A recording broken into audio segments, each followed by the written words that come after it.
Hello everyone, welcome to my YouTube channel. हम लोग पढ़ रहे हैं क्लास 3 हिंदी की पुस्तक। इसके पहले की क्लास में हम लोगों ने पढ़ा था कश्मीर के बारे में, जो कि एक निबंध था।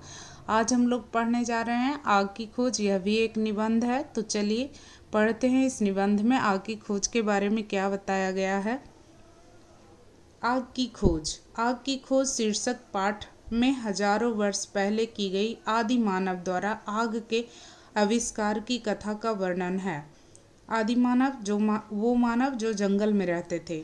आदि मानव द्वारा आग का आविष्कार तथा उपयोग मानव सभ्यता की अत्यंत महत्वपूर्ण घटना थी। हजारों वर्ष पहले की बात है। तब दुनिया इस रूप में नहीं थी जिस रूप में उसे आज हम देख रहे हैं। चारों ओर घने जंगल थे जहाँ भयानक जानवर रहते थे। न गांव थे न खेत। आदमी भी जंगल में रहता था। वह अपने भोजन की खोज में जंगलों में इधर उधर घूमा करता था। जानवरों का शिकार करता और उनका कच्चा मांस खाता था। संजोग से उसे आग का पता लग गया। एक बार वह शिकार के लिए जा रहा था। उसके पास कोई हथियार न था। निशाना मारने के लिए उसने बड़े पत्थर के छोटे छोटे टुकड़े करना चाहा। पत्थर को पत्थर पर मारा, इससे चमक निकली।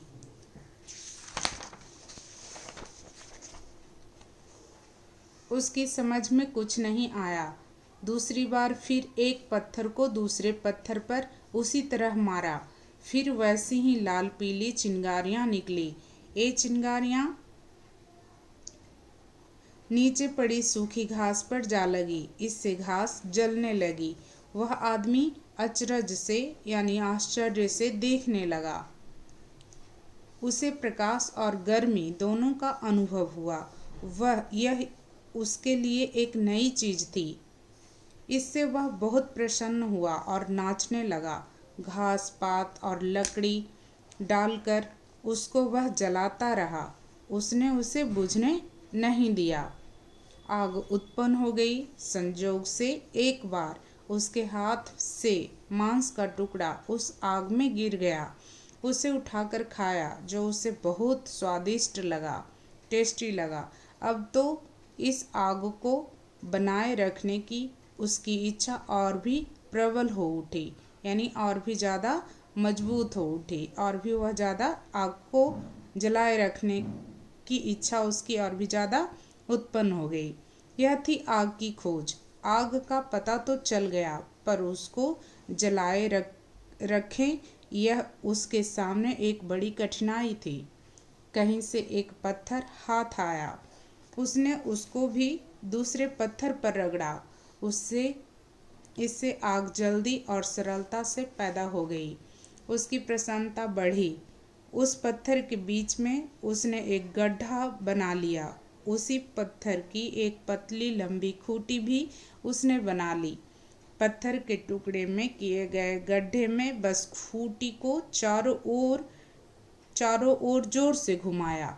पत्थरों की रगड़ से एक चिंगारी निकली और पास की सूखी घास में लग गई। उसने समझ लिया कि उन दो पत्थरों की रगड़ से कभी भी आग पैदा की जा सकती है। वह उनको बड़ी सावधानी से रखने लगा। ये पत्थर चकमक के पत्थर थे। धीरे धीरे उसे पता चला कि लोहे और पत्थर की रगड़ से भी आग पैदा की जा सकती है। इस खोज से आग को पैदा करने में बड़ी सरलता हो गई। गांव वाले आज भी इस प्रयोग को काम में लाते हैं। अब वे सूत की डोरी को बांस की नली में डाल रखते हैं और चकमक पत्थर को लोहे के टुकड़े से रगड़कर आग पैदा कर लेते हैं। आग पैदा करने के प्रयोग चलते रहे। धीरे धीरे दिया सलाई का आविष्कार हुआ। दिया सलाई के बड़े बड़े कारखाने लगे। राजस्थान के कोटा नगर में भी दिया सलाई का एक कारखाना है। आज हमारे लिए आग जलाना बहुत सरल काम हो गया है, इसीलिए हम उसे कोई महत्व नहीं देते। पर जब हम यह सोचते हैं कि यदि आग नहीं होती तो हम क्या करते, तब इस खोज का महत्व हमारी समझ में आ जाता है। आग की खोज प्रकृति पर मनुष्य की बहुत बड़ी विजय है। जीवन मूल्य क्या है इस कहानी का? आपके कर्म ही आपकी प्रगति और पतन का आधार हैं। यानी कि कर्म किया, मेहनत किया, तभी तो आग पर क्या पाया? विजय पाया, आग की खोज की। और प्रकृति पर मनुष्य ने क्या पाया? विजय पाया। तो इस कहानी से हमें क्या शिक्षा मिली? कि हमें अपने काम को करते रहना चाहिए, तब तक करना चाहिए जब तक कि हम उसमें सफल ना हो जाए। यही हमारा कर्म ही हमारी प्रगति और पतन का क्या है? आधार है। तो चलिए, आप लोगों को कैसे लगी कहानी बताइएगा ज़रूर। Thank you.